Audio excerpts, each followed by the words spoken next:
And కొంతమందికి so one time మనం positive అవుతారు, సో హ్యాపీగా ఫీల్ అవుతారు, ఇదేమనుకుంటుంది, but sometimes it may abort. So ఏమనుకుంటారంటే ఇలా మనకి ఆర్టిఫిషియల్గా మనం ఐవీఎఫ్ ఆర్ ఐయుఎస్ ద్వారా చేయించుకుంటే ఎక్కువ శాతం అబార్ట్స్ అవుతాయి అని అనుకుంటారు, బట్ న్యాచురల్ ప్రెగ్నెన్సీలో కూడా ఇది మోస్ట్ కామన్గా జరుగుతుంది. So what is the difference ma'am ఈ రెండు? సో మీరు అంది కరెక్ట్ అండి, ఎగ్జాక్ట్లీ. అండ్ చాలా మందికి ఏంటంటే ఇప్పుడు అదొకటి ఉంటుంది, ఐవీఎఫ్ అనగానే మిరకల్ బేబీస్ వచ్చేస్తారు. కాదండి, డెఫినెట్గా లోపట ఏదో ఒక రీజన్ వల్ల ఎగ్ స్పర్మ్ కలవట్లేదు, ఏదో ఒక రీజన్ వల్ల ప్రెగ్నెన్సీ రావట్లేదు వాళ్ళకి న్యాచురల్గా.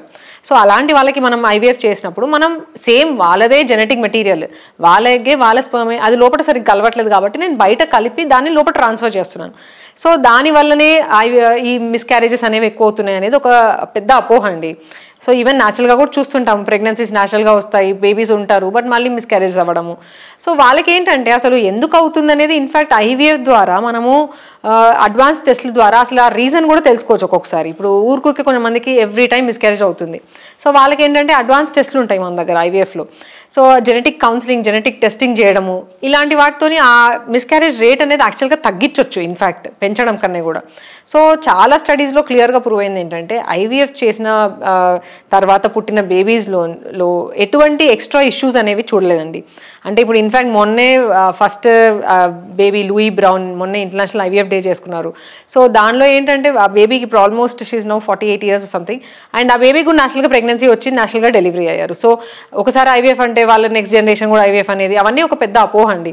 బేబీస్లో అబ్నార్మాలిటీస్ ఉంటాయని, చాలా అవి ఏమి ఉండవని చాలా క్లియర్గా చాలా స్టడీస్లో ప్రూవ్ అయింది యాక్చువల్లీ. అండ్ ఇంకేంటంటే ఒక ఐవీఎఫ్ బేబీని న్యాచురల్ బేబీ, నార్మల్ బేబీ కింద కన్సిడర్ చేయట్లేదు, లైక్ సమ్ ఆర్టిఫిషియల్ ఇంటెలిజెన్స్ బేబీలా కన్సిడర్ చేస్తున్నారు.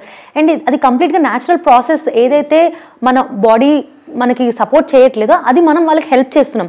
సో ఇది వాళ్ళు ఎలా అంటే ఒక మిత్లా ఫీల్ అవుతున్నారు, like it's not a normal baby and నా బేబీ కూడా అయి ఉండకపోవచ్చు అన్న మిత్లో ఉంటున్నారు. ఎగ్జాక్ట్లీ అండి. యాక్చువల్గా ఇది చాలా మందికి డౌట్ ఉంటుంది, ఐవీఎఫ్ అనగానే మాదే జెనెటిక్ మెటీరియల్ యూస్ చేస్తారా అని.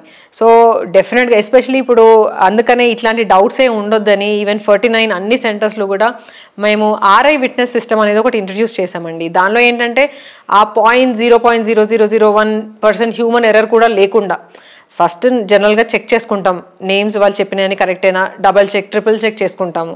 ఏదైనా పేషెంట్ వచ్చి మనం ఎగ్ పికప్ చేయాలి అంటే వాళ్ళకి ఒక 3 times 4 times నేమ్ అడుగుతాం. బట్ ఇప్పుడు ఏంటంటే ఈ ఆర్ఐ విట్నెస్ ద్వారా కొంచెం జీరో అంటే చెప్పాను కదా, అసలు ఛాన్సే లేకుండా ఉండడానికి వాళ్ళకి ఒక చిప్ అనేది ఇవ్వడం జరుగుతుంది, ఒక ఐడి కార్డ్ ఇవ్వడం జరుగుతుంది.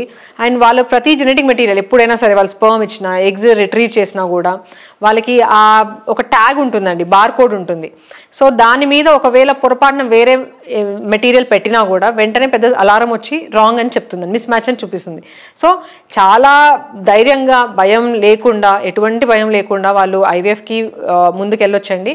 బికాస్ అట్లాంటి ఇష్యూస్ అయ్యేవి ఓన్లీ మూవీస్లోనే అవుతాయి, రియల్ లైఫ్లో అవ్వవు. బట్ అట్లాంటివి కూడా అవ్వకుండా ఉండడానికి ఈ ఆర్ఐ విట్నెస్ అనే అడ్వాన్స్ టెక్నాలజీస్ అన్ని మనం 49లో ఇంట్రడ్యూస్ చేసామండి.